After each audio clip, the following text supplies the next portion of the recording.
Good morning student. आज हम पढ़ेंगे पदार्थों का पृथक्करण पाठ 5। पदार्थों का पृथक्करण का क्या मतलब है, ये हम जानेंगे इस पाठ के द्वारा।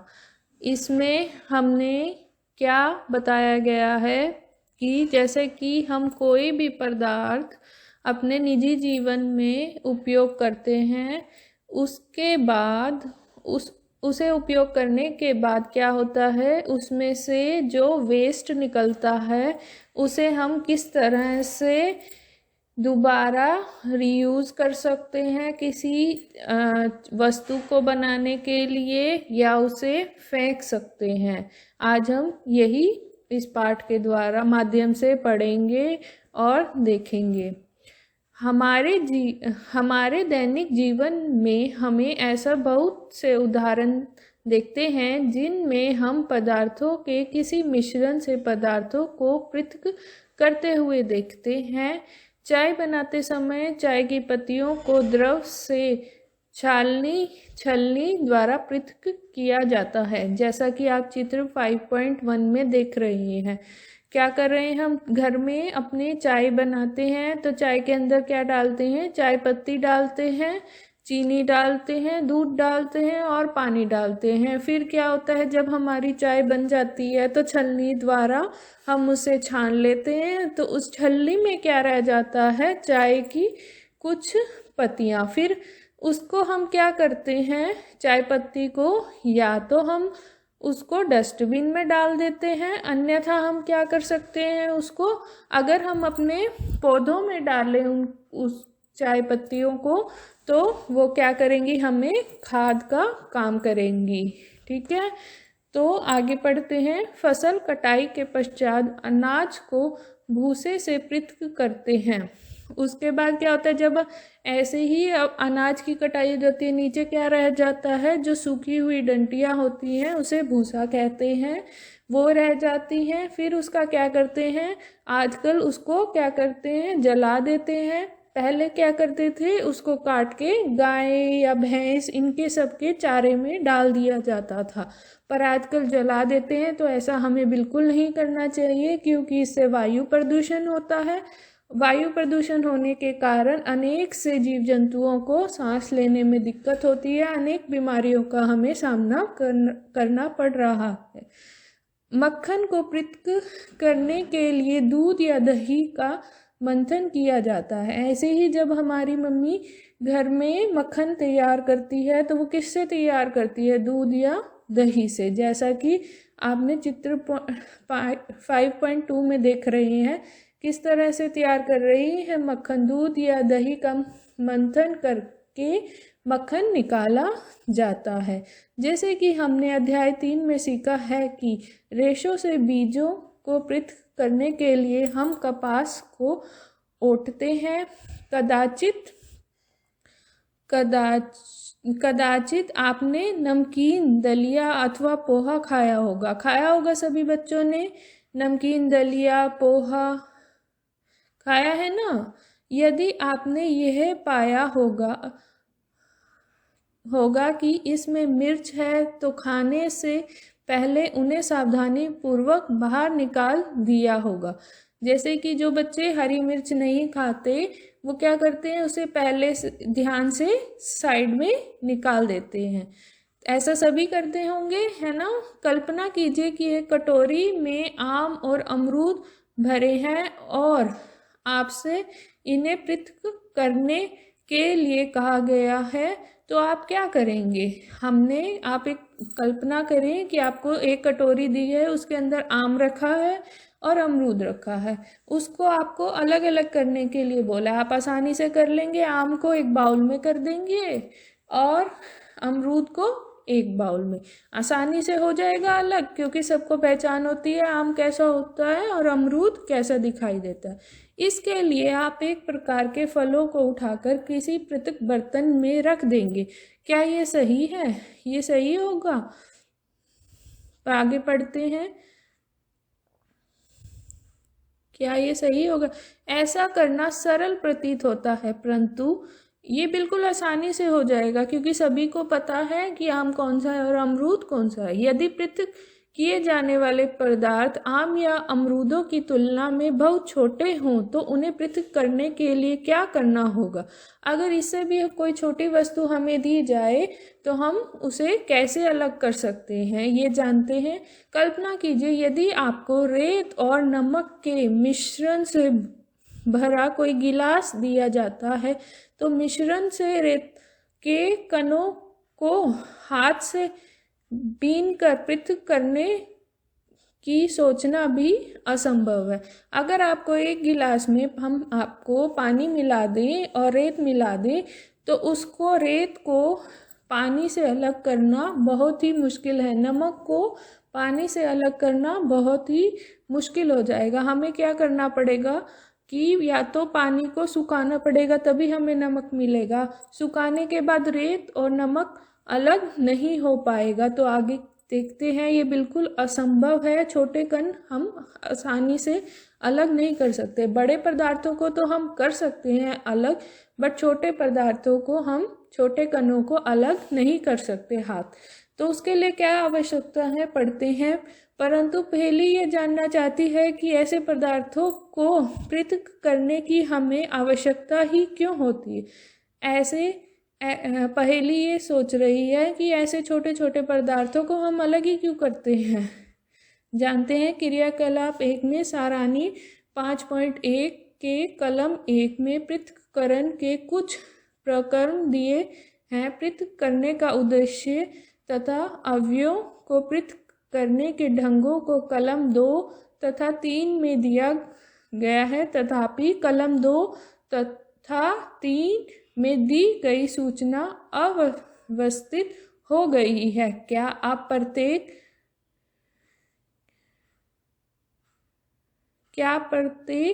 प्रकरण का उसके उद्देश्य तथा पृथक अवयवों के उपयोग के ढंग से मिलान कर सकते हैं। 5.1 सारांश पढ़ते हैं। हम पदार्थों को पृथक क्यों करते हैं उनको अलग पढ़ते हैं। पृथक्करण प्रकरण उद्देश्य जिसके लिए हम पृथक्करण करते हैं। पृथक्करण अवयव का हम क्या करते हैं।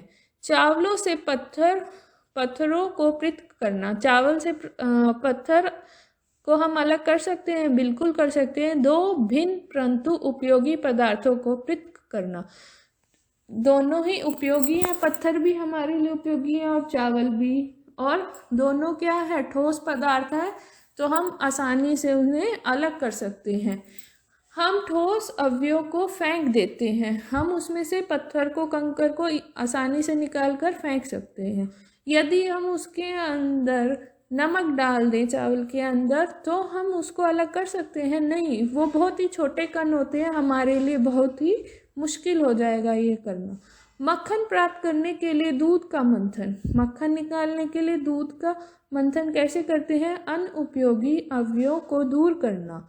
सबसे पहले हमें क्या करना पड़ेगा? दूध की मलाई बनानी पड़ेगी। मलाई बनाने के बाद उसे इकट्ठा करना पड़ेगा, फिर उसके बाद उसके मक्खन बनता है। जैसा कि आपने घर में अपने सभी ने देखा होगा कि माताएं किस तरह मक्खन को बनाती हैं। हम अशुद्धियों को फेंक देते हैं। उसके बाद मक्खन में से जो दूध बचता है उसको हम क्या करते हैं? फेंक देते हैं। ऐसा हमें नहीं करना चाहिए, उसे किसी जानवर को पीने के लिए दे देना चाहिए। फिर हम क्या करते हैं? एक अपने निजी जीवन में चाय की पत्तियों का पृथक करना। चाय हर घर में बनती है, तो चाय की जो पत्तियां हैं उनका जो पृथक है उसको हम क्या करते हैं? उसको भी फेंक देते हैं। हानिकारक अवयव अथवा अशुद्धियों को दूर करना। हम दोनों अवयव का उपयोग करते हैं, या तो हम उसे फेंक भी सकते हैं या अपने पौधों में उसका इस्तेमाल भी कर सकते हैं। हम देखते हैं कि किसी पदार्थ का उपयोग करने से पहले हमें उसमें मिश्रित हानिकारक तथा अनुपयोगी पदार्थों को पृथक करने की आवश्यकता होती। सबसे पहले हमें ये देखना होता है कि जो हमें वस्तु बनानी है उसे हमें पहले उसे ध्यानपूर्वक देखना चाहिए। जैसे हम दाल बनाते हैं, चावल बनाते हैं, तो उसे पहले अच्छी तरह देखते हैं कि उसके अंदर कुछ अव्यय मतलब कि कुछ ठोस कंकर वंकर तो नहीं है, ध्यान से उसे पहले देखते हैं, फिर हम उसको बनाते हैं, पकाते हैं। फिर क्या होता है, आगे पढ़ते हैं, उसको हम अलग कर देते हैं, जैसे हमें आवश्यकता होती है उसी हिसाब से हम उसको अलग कर देते हैं। कभी कभी हम उपयोगी पदार्थों को भी पृथक करते हैं, जिनकी हमें अलग से उपयोग करने की आवश्यकता होती है। पृथक किए जाने वाले पदार्थों के कण के आमाप अथवा द्रव्य भिन्न हो सकते हैं। ये पदार्थों की 3 अवस्थाओं जैसे ठोस, द्रव और गैस में से कोई भी हो सकती है। इसीलिए हम किन्हीं पदार्थों के ऐसे मिश्रण का पृथक्करण कैसे करते हैं जिनके गुण धर्मों में अत्यधिक भिन्नता है। पृथक्करण की विधियाँ कैसे हैं? विधियाँ हम पढ़ते हैं 5.1। जब हम पदार्थों के पृथक्करण की कुछ साधारण विधियों का उल्लेख करेंगे। इनमें से कई विधियों का उपयोग आपने अपने दैनिक क्रियाकलापों में किया होगा। इनमें से कुछ तो आपने अपने निजी जीवन में करे होंगे। हस्तचयन, सबसे पहला क्या होता है? हस्तचयन मतलब अपने हाथों से उसे अलग करना। क्रियाकलाप 2, दुकान से खरीदे गए अनाज का एक पैकेट कक्षा में लाइए। अब अनाज को कागज की शीट पर फैलाइए। क्या आप कागज पर एक ही प्रकार के कण देखेंगे? उसमें आपको क्या लाना है? मार्केट से थोड़ा सा अनाज लेके आना है। अनाज में क्या क्या होता है? चावल, गेहूं, बाजरा। फिर आप क्या देखेंगे? उसके अंदर क्या पाते हैं? क्या इसमें पत्थर के टुकड़े हैं, भूसी, टूटे हुए अन्न कण तथा अन्य खाद्य कण हैं? उसमें होता है ना छोटा छोटा, कई भूसे की छोटी छोटी कनियाँ होती हैं, वो हम अलग करते हैं। कई छोटे छोटे पत्थर होते हैं, उनको अलग करते हैं। कुछ टूटा हुआ अनाज होता है, उनको भी अलग करते हैं। अब आपने हाथ से पत्थर के टुकड़े, भूसे तथा अन्य अन्न कणों को इससे पृथक कीजिए। अपने हाथ से हम क्या करेंगे? उनको अलग करेंगे। हस्तचयन की इस विधि का उपयोग गेहूं, चावल तथा दालों से कुछ बड़े मिट्टी के कणों, पत्थर तथा भूसे को पृथक करने में किया जा सकता है। जैसा कि आप देख रहे हैं, ये व्यक्ति चित्र 5.3 में कर रहा है। ऐसी अशुद्धियों की मात्रा प्राय बहुत अधिक नहीं होती। ऐसी अशुद्धियाँ ज़्यादा नहीं होती, पर कुछ होती हैं जिन्हें हमें अलग करना पड़ता है। ऐसी स्थितियों में हस्तचयन द्वारा पदार्थों को पृथक करना एक सुविधाजनक विधि लगती है। हाथ से ही उनको अलग करना बहुत सुविधाजनक लगता है। जैसा आपने चित्र 5.3 में देखा, अनाज से पत्थर के टुकड़ों का हस्तचयन। अब देखिए अगला हम पढ़ते हैं थ्रेशिंग। अपने खेत अथवा खाली खानों में गेहूं या चावल की सूखी डंडियों, सूखे पौधों के गट्ठर देखे होंगे। आपने देखा होगा अपने आसपास की खेतों में सूखी डंडियां देखी होंगी आपने कभी। तो उनको हम कैसे अलग करते हैं? थ्रेशिंग किससे कहते हैं, ये हम इसमें पढ़ेंगे, और कैसे अलग करते हैं उन्हें। गट्ठर देखे होंगे। सूखे पौधों से अनाज को अलग करने से पहले धूप में सुखाया जाता है। उनको क्या करा जाता है? अनाज को धूप में सुखा दिया जाता है। प्रत्येक सूखे पौधे की डंडी पर अन्न कण लगे होते हैं। खेतों में रखे सैकड़ों गट्ठर पर लगे अन्न कणों की संख्या की कल्पना कीजिए। इतने सारे होते हैं, उन्होंने गट्ठर बना रखा होता है। पहले क्या होता है? पौधा लगाते हैं। पौधा लगाने के बाद जब वो पौधा बड़ा हो जाता है, जब उसके अंदर अनाज तैयार हो जाता है, तो किसान क्या करता है? वो उनको काट के उनके गट्ठर बना लेता है और फिर उन्हें धूप में सुखा देता है। उसके बाद उनके अंदर इतना सारा अनाज भरा होता है, उनकी संख्या की हम कल्पना नहीं कर सकते, उन्हें हम गिन नहीं सकते। किसान क्या करता है? फिर अन्न कणों को सूखे पौधे के इतने गट्ठर से अनाज को कैसे पृथक करते हैं, उन पौधों से उसे अनाज कैसे मिलता है, पढ़ते हैं। आमों तथा अमरूदों को वृक्षों से तोड़ा जा सकता है, परंतु अनकन आम और अमरूदों की तुलना में बहुत छोटे होते हैं।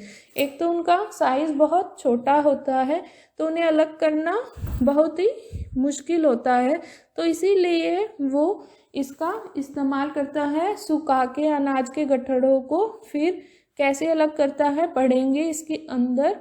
इसीलिए इनको इनकी डंडियों से तोड़ना असंभव होगा। इनको इसकी डंडियों से नहीं तोड़ते, वो पूरा का पूरा उनको काट देते हैं, पूरे के पूरे पौधे को, क्योंकि उनको अलग करना असंभव है इतने छोटे छोटे अन्न के कणों को। अन्न कणों को उनकी डंडियों से कैसे पृथक किया जाता है, कैसे करता है वो? सूखे पौधे की डंडियों से अन्न कण अथवा अनाज को पृथक करने के प्रक्रम को थ्रेशिंग कहते हैं। उसी को थ्रेशिंग कहते हैं। अन्न के जो पौधा है उससे अनाज को अलग करने को हम क्या कहते हैं? प्रक्रिया को थ्रेशिंग कहते हैं। इस प्रक्रम में डंडियों को पीट कर अन्न कणों को पृथक किया जाता है, जैसा कि आप चित्र 5.4 में देख रहे हैं। उसने सुखा लिया, फिर उन्हें एक नीचे उसने कपड़ा बिछा लिया है और उन्हें उसे पीट रहा है, तो उससे क्या हो रहे हैं? अन्न के कण अलग हो रहे हैं। कभी कभी थ्रेशिंग का कार्य बैलों की सहायता से किया जाता है। कभी कभी हम इसको अन्न कण को अलग करने के लिए किसकी सहायता लेते हैं? बैलों की भी। अत्यधिक मात्रा में अन्न कणों को डंडियों से पृथक करने के लिए थ्रेशिंग मशीनों का उपयोग भी किया जाता है। आजकल इनकी मशीनें भी आ गई हैं, तो उसमें हम क्या करते हैं? उसे मशीन में डाल देते हैं। उससे जो अन्न के कण हैं वो एक तरफ हो जाते हैं और दूसरी तरफ क्या रह जाता है? सूखा हुआ पौधा। निष्पावन, अब तीसरी प्रक्रिया पढ़ेंगे, निष्पावन। ये कैसी है? पढ़ते हैं। क्रियाकला 3, सूखे रेत तथा लकड़ी के बुरादे अथवा सूखी पत्तियों के पाउडर का एक मिश्रण बनाइए। हमें क्या करना है? सूखे रेत, सूखी हुई रेत लेनी है, उसमें कुछ बुरादा मिला देना है, सूखी हुई पत्तियां मिला देनी है, इन सब का मिश्रण बना लेना है। इस मिश्रण को किसी क्या करना है? इस मिश्रण को किसी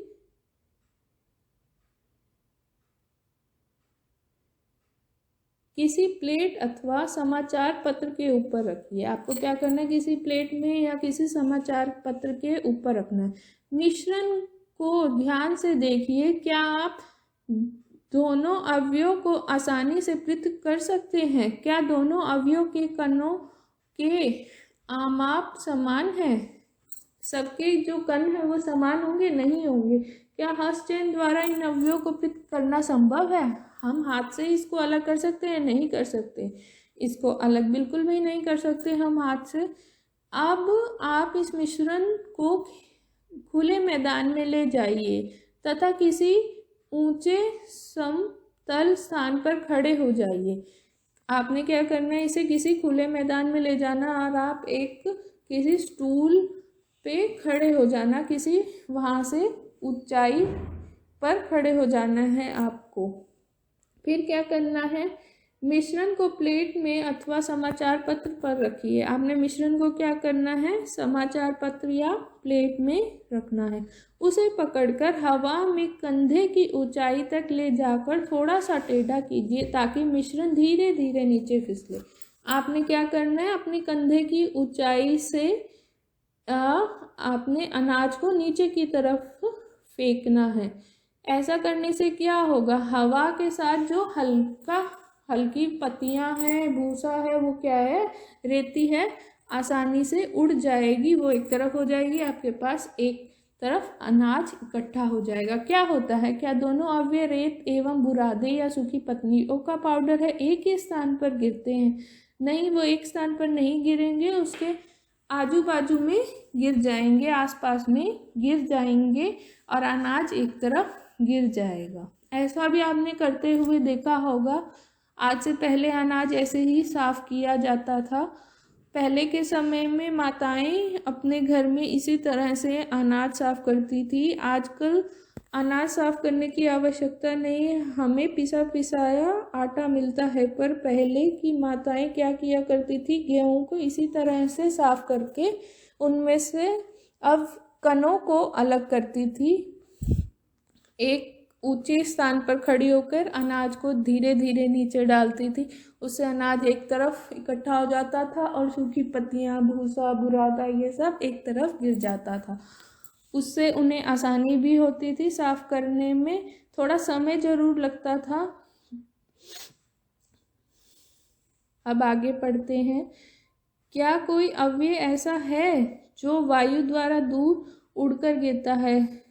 कोई इनमें से ऐसा भी होगा जो वायु से दूर गिरेगा। वायु से कौन दूर जाएगा? जो हल्का होगा सबसे, वो क्या है, वायु के साथ थोड़ा सा उससे दूर गिरा हुआ देखेंगे आप। क्या वायु मिश्रण के दोनों अवयवों को पृथक करने में सफल हुई? पढ़ते हैं। किसी मिश्रण के अवयव को इस प्रकार पृथक करने की विधि निष्पावन कहलाती है।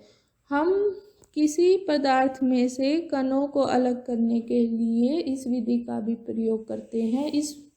इस तरह से अलग करने के विधि को क्या कहते हैं? निष्पावन। निष्पावन का उपयोग पवनों अथवा वायु के झोंकों द्वारा मिश्रण से भारी तथा हल्के अवयवों को पृथक करने में किया जाता है।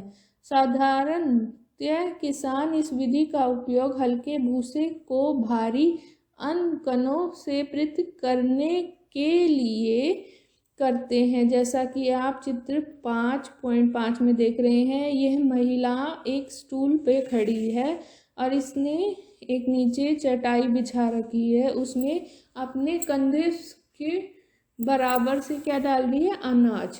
तो हवा चल रही है, तो जो सूप है और जो भूसा है वो अलग हो रहा है, अनाज अलग हो रहा है। इसे कि इस प्रक्रिया को क्या कहते हैं? निष्पावन प्रक्रिया। भूसे के हल्के कण पवन के साथ उड़कर दूर एकत्र हो जाते हैं, जबकि भारी अन्य कण पृथक होकर निष्पावन प्लेटफॉर्म के निकट एक ढेर बना लेते हैं। अलग हुए भूसे को पशुओं के चारे सहित अन्य कई प्रयोजनों में प्रयोग किया जाता है। चालन। अब हम पढ़ते हैं चालन। कभी कभी हम आटे से ये व्यंजन बनाने की इच्छा होती है, हमें इसमें उपस्थित चोकर तथा अन्य अशुद्धियों को पृथक करने की आवश्यकता होती है। तब हम क्या करते हैं? इसके लिए हम चालनी छन्नी का उपयोग करते हैं तथा उसमें आटा डालते हैं। जैसे आप चित्र 5.6 में देख रहे हैं, हम वो क्या कर रहे हैं? चालन। उन्हें कुछ बनाना है, उसके लिए उन्हें छना हुआ आटा चाहिए। आटे में अशुद्धियाँ नहीं होनी चाहिए, वो क्या करेंगे? छलनी से छानेंगे। आटे के छोटे कण चालनी के छिद्रों द्वारा निकल जाते हैं, जबकि बड़ी अशुद्धियाँ चालनी में रह जाती हैं। प्राय आटे की मिल में गेहूं को पीसने से पहले पत्थरों तथा भूसे जैसे अशुद्धियों को हटाया जाता है। साधारणतः गेहूं की बोरी को एक तिरछी छालनी पर डाला जाता है। चालन द्वारा पत्थर, डंडियां तथा भूसा जो निष्पावन तथा थ्रेशिंग के बाद गेहूं में रह जाते हैं, उन्हें दूर किया जाता है। आपने इसी प्रकार के बड़े बड़े चालनों को भवन निर्माण वाले स्थानों पर रेत से कंकड़ तथा पत्थर पृथक करने के लिए उपयोग में लाते हुए देखा होगा। ऐसा आपने कहाँ देखा होगा? जब जहाँ कहीं मकान बन रहे हों, बड़ी बड़ी बिल्डिंगें बन रही हों, वहाँ पे रेत में से रेत के अंदर भी कुछ कंकड़ होते हैं, उन्हें अलग करने के लिए वो क्या करते हैं? एक छालनी बनाते हैं, जिनमें से वो क्या करते हैं? पत्थरों को अलग करने के लिए उस पर रेत डाल देते हैं। पत्थर ऊपर रह जाते हैं, नीचे रेत रह जाती है। चालन द्वारा कंकड़ तथा पत्थरों को रेत से पृथक किया जाता है। क्रियाकलाप 4। कक्षा में एक छालनी, छन्नी तथा थोड़ा सा आटा घर से लाइए। चालन द्वारा आटे से अशुद्धियों को पृथक कीजिए। अब चॉक का पाउडर बनाइए तथा उसको आटे के साथ मिलाइए। इस मिश्रण को चालन कीजिए। क्या हम चालन द्वारा चाक पाउडर तथा आटा पृथक कर सकते हैं? आपने क्या करना है, थोड़ा सा आटा लेके आना है और एक छलनी लेके आनी है घर से। उसको क्या करना है, उसके अंदर थोड़ा चाक पाउडर मिला देना है, फिर उसको छानना है। फिर देखेंगे कि वो चॉक पाउडर अलग होगा या नहीं। चालन विधि का उपयोग मिश्रण के दो ऐसे अवयवों जिनकी मापों में अंतर हो को पृथक करने में किया जाता है। क्या करते हैं, उनकी कंसिस्टेंसी अलग हो, हम उसे अलग कर सकते हैं। ये तो मिक्स हो जाएगा, क्या पता पूरा बाहर आए या ना आए। अवसादों, निस्तरण तथा निस्संदन। कभी कभी मिश्रण के अवयवों को निष्पावन अथवा हस्त चयन द्वारा पृथक करना संभव नहीं होता। उदाहरण के लिए चावल तथा दाल में धूल, मिट्टी जैसे हल्के कण हो सकते हैं। चावल तथा दालों को पकाने से पहले इस प्रकार की अशुद्धियां कैसे पृथक करते हैं? प्राय पकाने से पहले चावल या दालों को जल से धोया जाता है। अब आप चावलों या दाल में जल डालते हैं, तब उन पर चिपकी हुई अशुद्धियों जैसे धूल के कण पृथक हो जाते हैं। ये अशुद्धियां जल में चली जाती हैं। अब सोचिए, बर्तन की तली के कोने डूबेगा चावल या धूल? क्यों? क्या आपने देखा है कि आपने ये करा है? जब आप घर में दाल या चावल बनाते हैं, सबसे पहले क्या करते हैं, उनमें से कणों को अलग करते हैं, जो भी अशुद्धियाँ होती हैं उन्हें अलग करते हैं। फिर एक बर्तन में उन्हें धोते हैं। धोने के बाद उसका पानी कैसे निकालते हैं? या तो छलनी से छान देते हैं, या क्या करते हैं, उस बर्तन को थोड़ा सा टेढ़ा करके जल को बाहर गिराया जाता है। मिश्रण में जल मिलाने पर भारी अवयव के नीचे तली में बैठ जाने के प्रक्रम को अवसादन कहते हैं। अवसादित मिश्रण को बिना हिलाए जल को मिट्टी सहित उड़ेलने की क्रिया को निस्तारण कहते हैं, जैसा कि आप 5.8 में देख रही हैं। आइए अब हम ऐसे अन्य मिश्रणों का पता लगाते हैं जिसमें अवयव को अवसादन तथा निस्तारण विधि द्वारा पृथक किया जा सकता है। उस विधि को भी हम जानते हैं। क्या कर रहे हैं, किसी मिश्रण के दो अवयव के अवसादन तथा निस्तारण द्वारा पृथक करना। कैसे करा है? गिलास में मिट्टी एवं जल का मिश्रण। एक गिलास में क्या है, मिट्टी और जल का मिश्रण। अघुलित पदार्थ मिट्टी, वो घुली नहीं है, उसे टेढ़ा करके निकाल दिया, मिट्टी घुलेगी नहीं, वो नीचे उस गिलास के बैठ जाएगी। यदि संदिग्ध ऐसे द्रवों के मिश्रण को पृथक करने में भी उपयोग में लाया जाता है जो आपस में मिश्रित नहीं होता। उदाहरण के लिए तेल तथा जल को उनके मिश्रण में इसी विधि द्वारा पृथक किया जा सकता है। यदि द्रव के ऐसे मिश्रणों को कुछ समय के लिए रखा रहने दिया जाए तो वे दो पृथक पृथक परतों में बट जाते हैं। इसके बाद जो अवयव ऊपरी परत बनाता है उसे निस्तारण द्वारा पृथक कर सकते हैं। और ऐसा हमने देखा है, पानी के अंदर भी तेल, पानी के अंदर क्या होता है, तेल, तो वो हमें दिखाई देता है, उसे भी हम प्रक्रिया से अलग कर सकते हैं। वो पूरा घुलता नहीं है, जैसे मिट्टी पानी के अंदर नहीं घुलती, इसी तरह हमारा तेल भी पानी के अंदर नहीं घुलता। आइए फिर से ठोस एवं द्रव के किसी मिश्रण पर विचार करें। चाय तैयार करने के बाद आप चाय की पत्तियां पृथक करने के लिए क्या करते हैं? अक्सर आप चालनी, छन्नी का उपयोग करते हैं। आइए निस्तारण विधि का उपयोग करके देखें। इसके द्वारा कुछ सहायता मिलती है, परंतु क्या आपको चाय की कुछ पत्तियां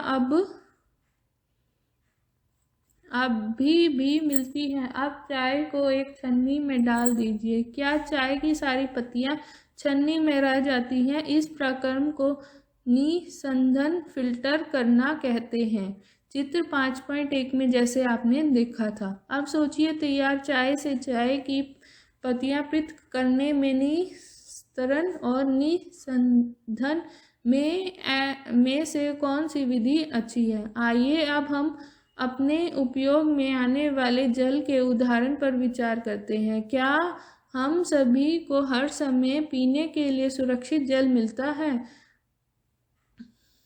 कभी कभी नलों से गंदला जल प्राप्त होता है, हमें कभी कभी साफ जल प्राप्त नहीं होता। तालाबों तथा नदियों से एकत्रित किया गया जल भी पनकिल हो सकता है, विशेषकर बरसात के बाद। जब बरसात के बाद नदियों का जल कैसा हो जाता है, थोड़ा मिट्टी मिट्टी मटमैला सा दिखाई देता है, तो वो हमारे लिए सुरक्षित जल नहीं है, हम उसको पी नहीं सकते। तो हम उससे मिट्टी को कैसे अलग करते हैं? या तो हम उस पानी को मशीनों द्वारा फिल्टर करते हैं या फिर उसे हमें उबाल कर पीना चाहिए। आइए अब हम यह देखें कि क्या हम पृथक्करण की कुछ विधियों द्वारा जल से मिट्टी जैसे अविल्य अशुद्धियां दूर कर सकते हैं। क्रियाकलाप 5 में पढ़ेंगे। तालाब या नदी का पंकिल जल लीजिए। तालाब का या नदी का आपको क्या करना है? जल लेना है। यदि यह न मिल सके तो 1 गिलास जल में थोड़ी मिट्टी मिला दें, इसे आधे घंटे के लिए छोड़ दें। जल का सावधानी पूर्वक परीक्षण कीजिए तथा अपने प्रेक्षणों को लिखिए। क्या गिलास की तली में कुछ मिट्टी बैठ गई है? ऐसा क्यों हुआ है? इस प्रक्रम को आप क्या कहेंगे? अब जल को बिना हिलाए गिलास को थोड़ा तिरछा कीजिए। इस गिलास के ऊपर से जल को दूसरे गिलास में उड़ेलिए, जैसा कि आपने चित्र 5.8 में देखा। आप इस प्रक्रम को क्या कहेंगे? क्या दूसरे गिलास का जल अब भी पंकिल अथवा भूरे रंग का है? नहीं, वो उस दूसरे गिलास में कैसा जाएगा? साफ जल एकत्रित हो जाएगा। मिट्टी दूसरे जो हमने तिरछा गिलास करा है उसके नीचे बैठ जाएगी। अब इसका निसंधन कीजिए। क्या चाय वाली छलनी से यह कार्य किया जा सकता है? चाय वाली छलनी से यह कार्य नहीं किया जा सकता, क्योंकि मिट्टी के कण भी बहुत छोटे होते हैं, वो उसके साथ उसके अंदर फिर से चले जाएंगे कुछ कण।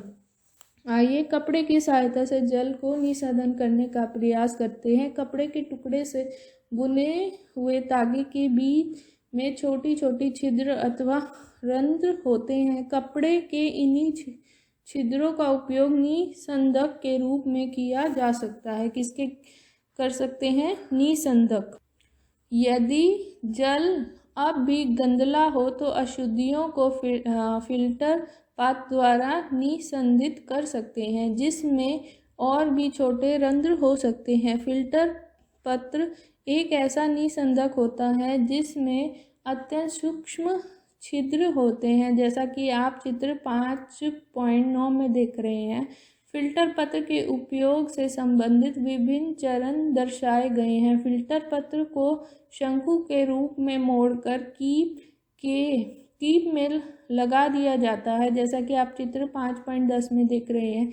इसके पश्चात मिश्रण को फिल्टर पत्र के ऊपर उड़ेलते हुए मिश्रण के ठोस कण इसके छिद्रों से नहीं गुजर पाते तथा फिल्टर पत्र पर ही रह जाते हैं। जैसा कि आपने चित्र 5.9 में देखा, शंकु कोना बनाने के लिए फिल्टर पत्र को मोड़ना। कैसे मोड़ा है? पहले उसको गोलाकार में काटा है, फिर उसको आधा फोल्ड करा है, फिर उसका एक कोना लेकर उन्हें फोल्ड करा है, एक कोन टाइप की शेप में उसे बना लिया है, तैयार कर लिया है। फिर उसको क्या कर रहा है? एक छलनी के अंदर फिक्स करा है, नीचे एक पात्र लगा दिया गया है। ये आपका क्या बन गया है? Filter process. फिल्टर पत्र के उपयोग से निसंधन, इससे कैसे आप अलग कर सकते हैं?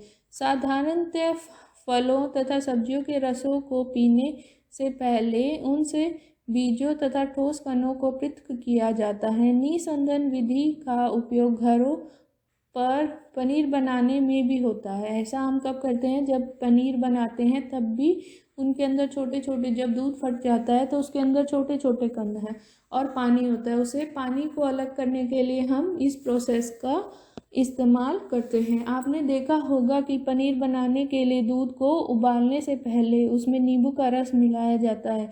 इससे पनीर के ठोस कणों तथा द्रवों का मिश्रण प्राप्त होता है। पनीर को इस मिश्रण से कपड़े या छलनी के से फिल्टर करके पृथक किया जाता है। अब पढ़ते हैं अगला वाष्प क्रियाकलाप 6। एक बीकर में थोड़ा सा जल लेकर उसमें 2 चम्मच नमक डालिए तथा अच्छी तरह हिलाइए। क्या आप एक बीकर में क्या कर रहे हैं, थोड़ा सा जल लिया है, उसके अंदर क्या मिलाया है, 2 चम्मच नमक। नमक युक्त जल से भरे बीकर को गर्म करिए। गर्म करने से क्या होगा, इस क्रियाकलाप में हमने मिश्रण से जल तथा नमक को पृथक करने के लिए वाष्प की प्रक्रिया का प्रयोग किया है। जल को उसके वाष्प के में परिवर्तन करने की प्रक्रिया को वाष्पन कहते हैं। जहाँ पर जल होता है, वाष्पन की प्रक्रिया निरंतर होती रहती है। आपके विचार से नमक कहाँ से आता है? समुद्र के जल में अत्यधिक मात्रा में लवण मिश्रित होता है। इन्हीं लवणों में से एक लवण साधारण नमक है। जब समुद्र के जल को बड़े बड़े उथले गड्ढों में भर कर छोड़ दिया जाता है तो सूर्य के प्रकाश से जल गर्म होकर वाष्पन द्वारा धीरे धीरे वाष्प में बदलने लगता है। कुछ समय बाद सारा जल वाष्पित हो जाता है तथा ठोस लवण नीचे बच जाते हैं। आप चित्र 5.12 में देखेंगे। तत्पश्चात इन लवणों के मिश्रण का शोधन करके साधारण नमक प्राप्त किया जाता है। जैसा आपने देखा चित्र 5.12 में समुद्र के जल से नमक कैसे प्राप्त करते हैं हम। उन्होंने क्या करा, एक तरफ गड्ढा बना लिया, उसके अंदर क्या करा, जैसे ही पानी आएगा उन गड्ढों में भर जाएगा, फिर क्या होगा, धूप से वो पानी उड़ जाएगा, नीचे क्या मिलेगा हमें, नमक। इस तरह से हम नमक को इकट्ठा भी कर सकते हैं। पृथक्करण की एक से अधिक विधियों का उपयोग। हमने पदार्थों को पृथक करने की कुछ विधियों के बारे में अध्ययन किया है। प्राय किसी मिश्रण में उपस्थित विभिन्न अवयवों को पृथक करने में केवल एक विधि का उपयोग पर्याप्त नहीं होता, हमें एक से अधिक विधियों का उपयोग करना पड़ता है। ऐसी स्थिति में हमें एक से अधिक विधियों का उपयोग करने की आवश्यकता होती है। क्रियाकलाप 7। रेत और नमक का मिश्रण लीजिए। इससे आप कैसे पृथक करेंगे? हमने पहले भी देखा है कि हस्तचयन विधि इसके पृथक्करण के लिए व्यवहारिक नहीं होगी।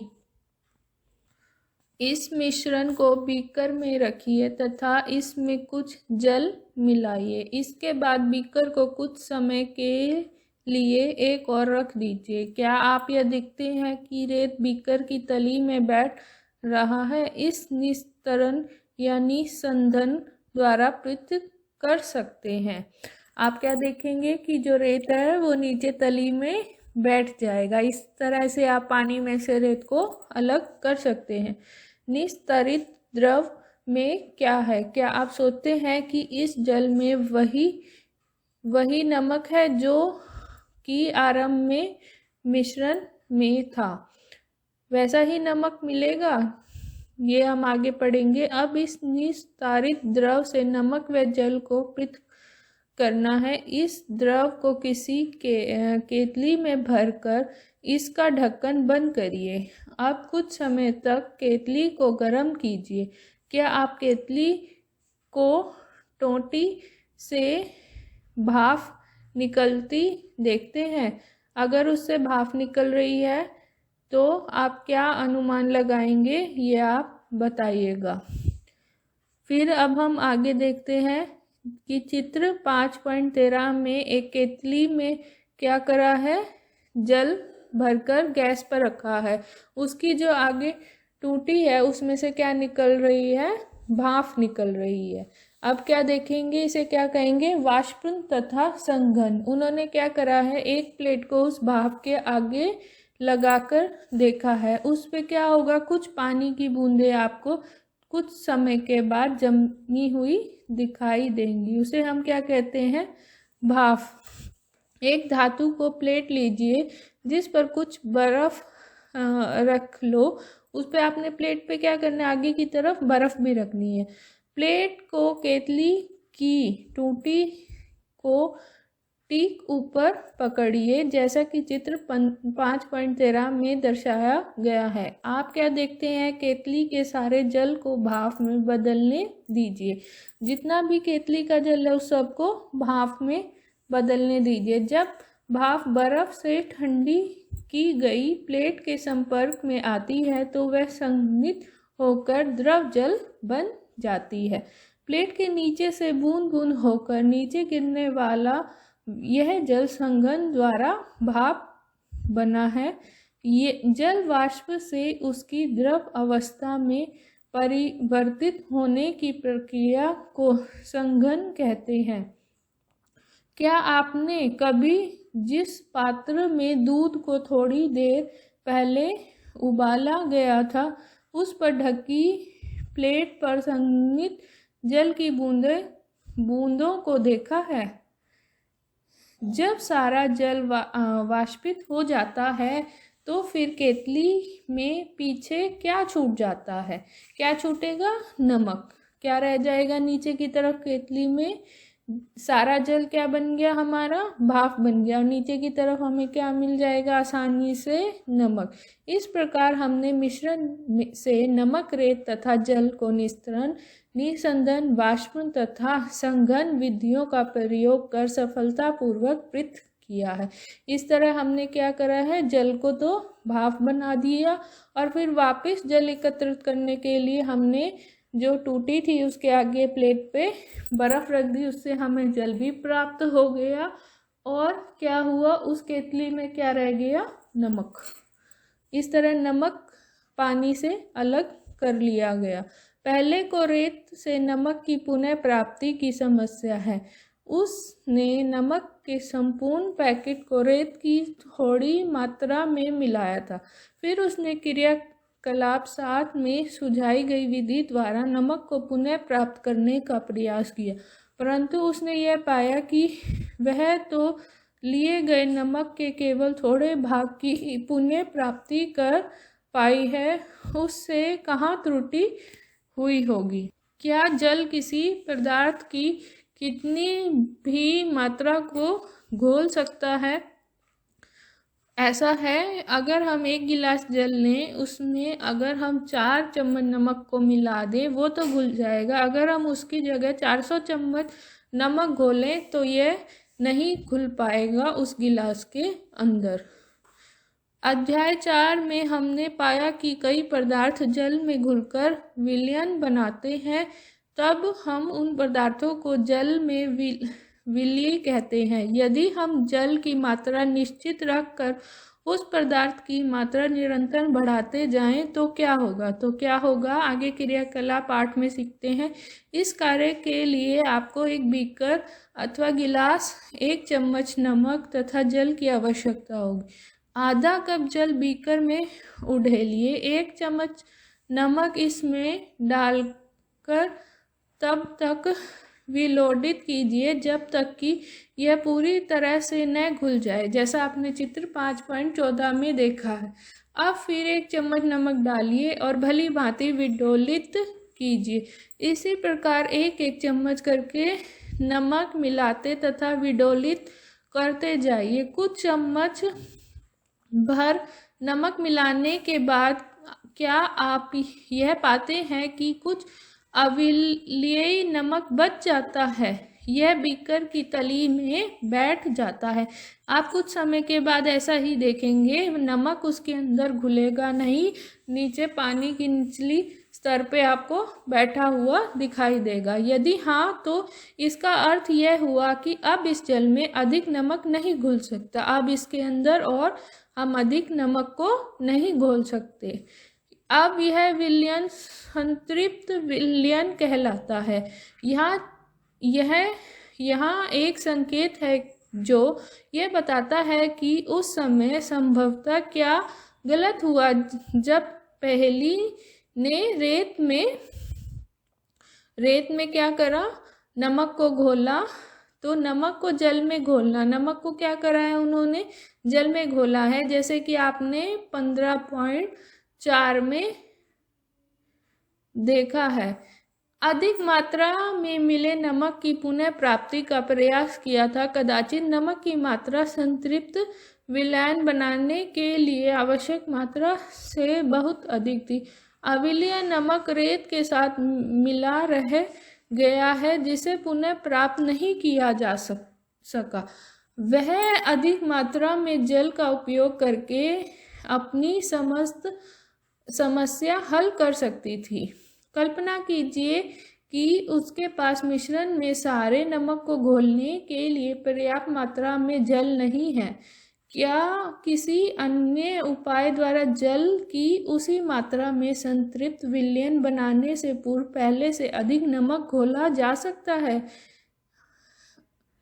आइए हम पहेली की सहायता करने का प्रयास करें। क्रियाकलाप 9। बीकर में कुछ जल लीजिए तथा उसमें तब तक नमक मिलाइए जब तक कि इसमें और नमक न घुल सके। हमें तब तक नमक मिलाना चाहिए जब तक और उसके अंदर नमक न घुल सके। इस प्रकार हमें नमक का जल में संतृप्त विलयन प्राप्त होता है। जब इस संतृप्त विलयन में कम मात्रा में नमक मिलाई और इसे गर्म कीजिए, आप क्या पाएंगे? बीकर की तली वाले नमक का क्या हुआ? क्या अब यह घुल गया है? यदि हाँ, तो क्या इस विलयन को गर्म करने पर इसमें और अधिक नमक घोला जा सकता है? इस गर्म विलयन को ठंडा होने दीजिए। क्या बीकर की तली में नमक पुनः बैठता दिखाई देता है? यह क्रियाकलाप सुझाता है कि गर्म करने पर नमक की अधिक मात्रा घोली जा सकती है। क्या जल में विभिन्न विलेय पदार्थों की समान मात्रा घुलती है? आइए पता लगाते हैं।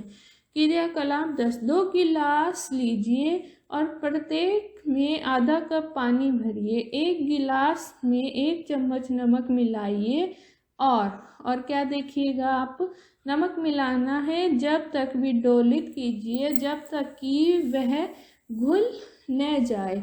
1-1 चम्मच की मात्रा विलयन संतृप्त होने तक डालते जाइए। नमक के चमचों की संख्या जो कि घोली गई है, जो सारणी 5.2 में लिखी। आपने क्या करना है, एक सारणी बनानी है, उसमें पदार्थ का नाम लिखना है, जैसे नमक या चीनी, यही आसानी से पानी में घुल सकती है। साइड में लिखना है जल में घुलने वाले पदार्थों की मात्रा, आपने कितने चम्मच मिलाए हैं।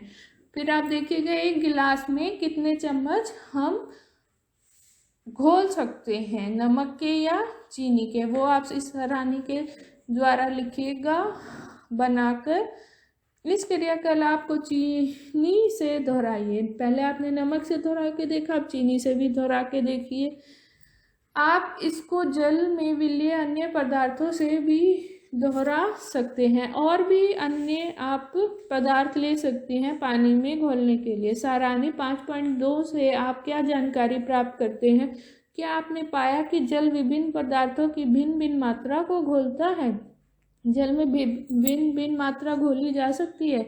हमने पदार्थों के पृथक्करण की कुछ विधियों के विषय में चर्चा की है। इस अध्याय में प्रस्तुत पृथक्करण की विधियों का उपयोग विज्ञान प्रयोगशालाओं में भी किया जाता है। ऐसा हम अनेक लैब्स में भी कर देखते हैं। प्रयोगशाला, विज्ञान प्रयोगशाला जिसे कहते हैं।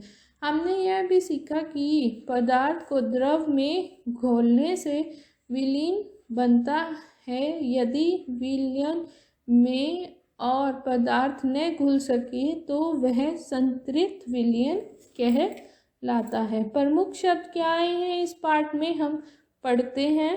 प्रमुख शब्द है मंथन, संघनन, निस्तारण, वाष्पन, निस्संदन, हस्तचयन, संतृप्त विलयन, अवसाधन, चालन, विलयन, थ्रेशिंग, निष्पावन। इस पाठ का सारांश क्या है हम पढ़ेंगे। सारांश पढ़ते हैं। हस्तचयन, निष्पावन, चालन, अवसाधन, निस्तारण तथा निसंदन मिश्रणों से उसके अवयव के पृथक्करण की कुछ विधियां हैं। नंबर 2, अनाज से भूसा और पदार्थों को हस्तचयन द्वारा पृथक किया जा सकता है। नंबर 3, भूसा अनाज के भारी बीजों से निष्पावन विधि द्वारा पृथक किया जा सकता है। किसी मिश्रण के कणों की आमाप में अंतर का उपयोग चालन तथा निस्यंदन प्रक्रियाओं द्वारा पृथक्करण में किया जाता है। आगे पढ़ेंगे। 5वां, रेत और जल के मिश्रण में रेत के भारी कण तली में बैठ जाते हैं और निस्तारण की विधि द्वारा जल को पृथक किया जा सकता है। आगे पढ़ते हैं। 6 नंबर पे, द्रव तथा उसमें अविलेय पदार्थ के अवयवों को निसंदन के उपयोग से पृथक किया जा सकता है। 7वां, किसी द्रव को उसी वाष्प में परिवर्तित करने की प्रक्रिया को वाष्पन कहते हैं। वाष्पन की विधि का उपयोग द्रव में घुले ठोस को पृथक करने में किया जा सकता है। आगे पढ़ते हैं। जिस विलयन 8वां पॉइंट, जिस विलयन में कोई पदार्थ और अधिक न घुल सके वह उस पदार्थ का संतृप्त विलयन होता है। 9वां, किसी पदार्थ के विलयन को गर्म करने पर उसमें और अधिक पदार्थ घोला जा सकता है। आगे 10वां, जल विलय पदार्थों की विभिन्न मात्राएं घोलते हैं। हम अभ्यास करते हैं। अभ्यास में पहला प्रश्न क्या कह रहा है, हमें किसी मिश्रण के विभिन्न अवयवों को पृथक करने की आवश्यकता क्यों होती है। दो उदाहरण दीजिए। हमें मिश्रण में से उनके अवयव को पृथक करने की क्यों आवश्यकता होती है, क्यों होती है, 2 उदाहरण दीजिए। हमने क्या करा, सबसे पहले जैसे चाय बनाई तो उसके अंदर हम पहला उदाहरण ये ले सकते हैं। चाय बनाते समय हम उसके बाद छलनी से छान देते हैं, चाय की पत्तियों को अलग कर देते हैं। दूसरा उदाहरण क्या हो सकता है जो हम अपने निजी जीवन में ही इस्तेमाल करते हैं, जैसे कि दाल बनाने में, चावल बनाने में, तो उसमें से हम क्या करते हैं, कंकर को अलग करते हैं। तो ये हमारे 2 उदाहरण हो गए। अब देखो अगला प्रश्न पढ़ते हैं। प्रश्न दूसरा, निष्पावन से क्या अभिप्राय है, यह कहाँ उपयोग किया जाता है। निष्पावन से हमने क्या समझा था इस पाठ में। निष्पावन में क्या करा था, हम एक खुले मैदान में चले गए थे, वहाँ पे हमने एक नीचे चादर बिछाई, फिर उसके बाद एक स्टूल लिया, उस पर हम खड़े हो गए। जैसे आप उस महिला को भी देख रहे थे, वो अनाज साफ कर रही थी, उसमें से वो अपने कंधे से ऊपर से क्या कर रही थी, उसको पदार्थ को डाल रही थी, और जो भी अन्य अवयव थे वो क्या हो रहे थे, हवा के साथ इधर उधर थोड़ी दूर जाकर गिर रहे थे, और अनाज एक तरफ इकट्ठा हो रहा था। यह कहाँ उपयोग किया जाता है, कहाँ होता है, अनाज साफ करने में, बड़ी बड़ी खादानों में, फैक्ट्रियों में, जहाँ आटा पीसते हैं आजकल, क्योंकि सब पिसा पिसाया आटा लेते हैं, तो वहाँ पे इस प्रक्रिया का भी प्रयोग किया जाता है। प्रश्न 3 पढ़ते हैं। पकाने से पहले दालों के किसी नमूने से आप भूसे एवं धूल के कण कैसे पृथक करेंगे। आपको दाल बनानी है तो उसमें से धूल और कण कैसे अलग करेंगे, हस्तचयन। हम क्या करेंगे इसके लिए, हस्तचयन का। एक बर्तन में, एक थाली में हम क्या करेंगे, जितनी दाल हमें बनानी है उसको डाल लेंगे, उसमें से अपने हाथों से उन धूल या भूसे को अब अलग कर सकते हैं आसानी से। प्रश्न 4 में क्या कह रहे हैं, छालन से क्या अभिप्राय है, यह कहाँ उपयोग होता है। छालन कहाँ होता है, छालन घरों में भी होता है। कई माताएं क्या करती हैं, आटे को छान के कुछ आवश्यक बनाना हो, कुछ अलग बनाना हो तो क्या करती है, आटे को छानती है। आटे के अंदर जो मोटे मोटे कण होते हैं वो उस छालन में अलग हो जाते हैं। और कहाँ होता है छालन का प्रयोग, बड़ी बड़ी बिल्डिंग बनने में रेत छानने के लिए हम किसका प्रयोग करते हैं, बड़े बड़े छालन का, जिसमें रेत नीचे अलग हो जाती है, ऊपर कंकर रह जाते हैं। अब 5वां प्रश्न पढ़ते हैं। रेत और जल के मिश्रण से आप रेत तथा जल को कैसे पृथक करेंगे। रेत और जल को अलग करने के लिए आपको क्या करना होगा, आपने क्या करा था, इसके अंदर 2 गिलास लिए, थोड़ी देर उस रेत को रख दिया, वो नीचे बैठ जाएगी रेत। फिर क्या करा आपने, उसको गिलास को टेढ़ा करके दूसरे गिलास में पानी को छान लिया। या आप दूसरा ये भी कर सकते हैं, उस पानी को क्या करिए, उबाल लीजिए एक गैस पे, स्टोव पे रख के, तो वो पानी भाप बन के उड़ जाएगा, नीचे क्या रह जाएगी, रेत। अब 6ठा प्रश्न पढ़ते हैं। आटे और चीनी के मिश्रण से क्या चीनी को पृथक करना संभव है? अगर हाँ तो आप इसे कैसे करेंगे? आटे में से चीनी को अलग कर सकते हैं, बिल्कुल कर सकते हैं। हम क्या करेंगे, हम छालन से आटे को छान लेंगे, कुछ कण रह जाएंगे, कुछ चले जाएंगे, पर हाँ ये संभव जरूर है। फिर उसके बाद 7वां प्रश्न है। पंकिल जल के किसी नमूने से आप स्वच्छ जल कैसे प्राप्त कर सकते हैं? आप स्वच्छ जल कैसे, पंकिल कौन सा होता है जो नदी तालाबों में बारिश के दौरान इकट्ठा हो जाता है, उसको हम कैसे कर सकते हैं? उसे भी हम गर्म करके उसमें से हम क्या कर सकते हैं, उन अशुद्धियों को निकाल सकते हैं। उस जल को एकत्रित कीजिए, उसे गर्म कीजिए, फिर उसके बाद उसे छानिए, फिर वो हम जल अपने पीने के इस्तेमाल में ला सकते हैं, प्रयोग कर सकते हैं। या फिर मशीनों द्वारा फिल्टर करके भी हम इसको स्वच्छ जल बना सकते हैं। प्रश्न 8, रिक्त स्थानों को भरिए। क, धान के दानों को डंडियों से पृथक करने की विधि को डैश कहते हैं? हम इस विधि को क्या कहते हैं, थ्रेशिंग। क्या कहते हैं, थ्रेशिंग। अब ख भाग में देखिए, किसी एक कपड़े पर दूध को उड़ेलते हैं तो मलाई उस पर रह जाती है। पृथक्करण की यह प्रक्रिया डैश कहलाती है, क्या कहलाएगी, छालन। ग भाग, समुद्र के जल से नमक डैश प्रक्रिया द्वारा प्राप्त किया जाता है। हम समुद्र के जल से नमक डैश प्रक्रिया द्वारा प्राप्त किया जाता है, किससे, वाष्पन, किससे, वाष्प, भाप बना के हम उससे, आपने देखा होगा चित्र में गड्ढे बना रखे थे मिट्टी के, उसमें क्या था, पानी जो भी आएगा समुद्र का वो इसमें एकत्रित हो जाएगा, फिर वो पानी भाप बन के उड़ जाएगा, फिर वहाँ क्या इकट्ठा हुआ मिलेगा हमें, नमक। घ भाग देखिए, जब पंकिल जल को पूरी रात एक बाल्टी में रखा जाता है तो अशुद्धियां तली में बैठ जाती हैं।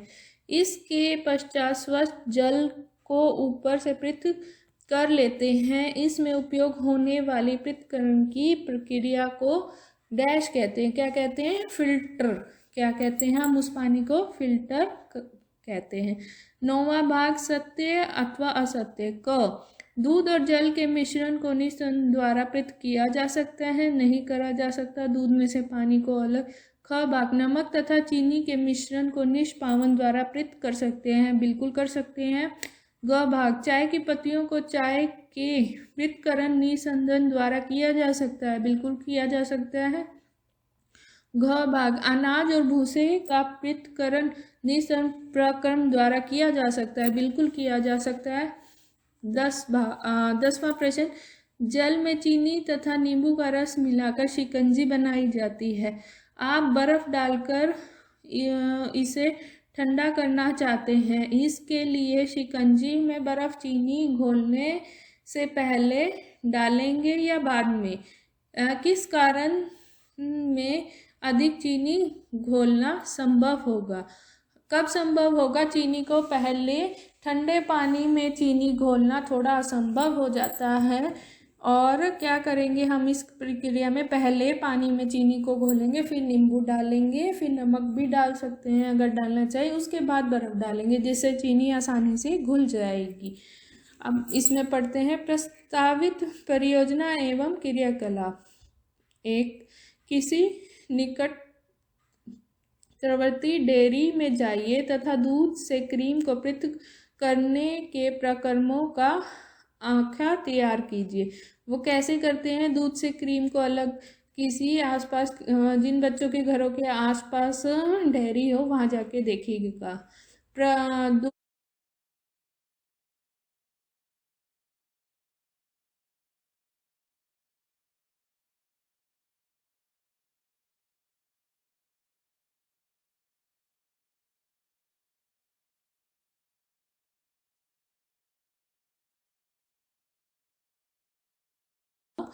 ये पाठ के पृथक्करण निस्संदन द्वारा किया जा सकता है। बिल्कुल किया जा सकता है।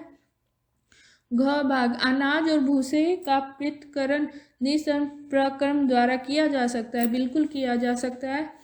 10वां प्रश्न, जल में चीनी तथा नींबू का रस मिलाकर शिकंजी बनाई जाती है। आप बर्फ डालकर इसे ठंडा करना चाहते हैं। इसके लिए शिकंजी में बर्फ चीनी घोलने से पहले डालेंगे या बाद में? किस कारण में अधिक चीनी घोलना संभव होगा? कब संभव होगा? चीनी को पहले ठंडे पानी में चीनी घोलना थोड़ा असंभव हो जाता है। और क्या करेंगे हम इस प्रक्रिया में? पहले पानी में चीनी को घोलेंगे, फिर नींबू डालेंगे, फिर नमक भी डाल सकते हैं अगर डालना चाहिए, उसके बाद बर्फ डालेंगे, जिससे चीनी आसानी से घुल जाएगी। अब इसमें पढ़ते हैं प्रस्तावित परियोजना एवं क्रियाकलाप। एक, किसी निकटवर्ती डेयरी में जाइए तथा दूध से क्रीम को पृथक करने के प्रक्रमों का आंकड़ा तैयार कीजिए। वो कैसे करते हैं दूध से क्रीम को अलग? किसी आसपास जिन बच्चों के घरों के आसपास डेयरी हो वहां जाके देखिएगा।